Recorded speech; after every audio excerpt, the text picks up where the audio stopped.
Hey guys, Dr. Shahid here, and in this video, I'll go over the high-yield information you need to know about the most exciting appointment in prosthodontics. You've done all the hard work, and now it's time to finally insert your crowns or FPDs. But before you do so, there's a few very important things you gotta check for, because no matter how good of a job you did with the prep and impression, the fabrication of the restoration happens by a technician who may not have the same attention to detail. So we're going to kick things off with the first thing you should always assess, which is the aesthetics of the restoration. So this includes things like shade, contours, and emergence profile.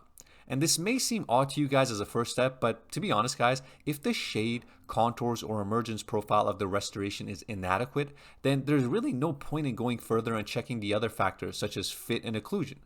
So let's say we're happy with the contours and shade of our FPD over here, and in that case we can proceed down the insertion checklist and begin to assess the proximal contacts of the restoration.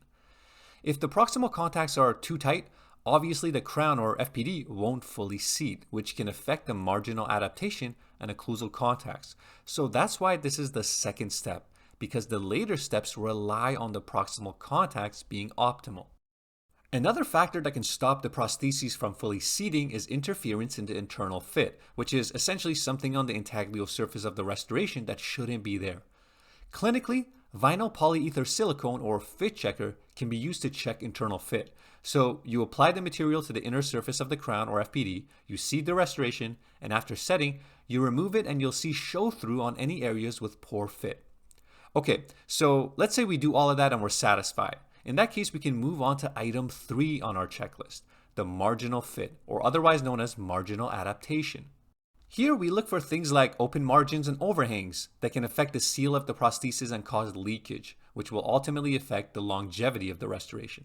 So if the margin of a crown or FPD is poorly adapted, typically you'll have to address if the issue was with the lab or with your impression. And unfortunately, most of the time, the issue is not with the technician guys, in which case you'll have to refine the prep and remake the impression. So guys, if you ever get a crown or FPD back from the lab that you can't insert, criticize yourself first, look internally, and figure out a game plan to do better next time. Okay, last item on our insertion checklist is one of the most important, occlusion. When it comes to occlusion, you gotta always think about the Goldilocks principle. Not too much, not too little, we want it to be just right. So you'll have to check with your articulating paper and shim stock to eliminate any occlusal contacts that are too heavy so that we can have optimal function and comfort of the prostheses. And with that, our checklist is complete. So let's reinforce everything we just learned with some practice problems. Question number 1, which method would verify incorrect internal fit of an upper anterior porcelain crown during try-in? Pause the video if you need, and the answer is C, vinyl polyether silicone. Remember guys, this is just a fancy word for fit checker, and it can be used to examine the internal fit of a crown or FPD. Alright, moving on to question number 2. Which is the most likely cause of an open distal margin during crown insertion? Pause the video again if you need, and the answer is A, tight interproximal distal contact. And this one should make intuitive sense to you guys, not too hard of a question.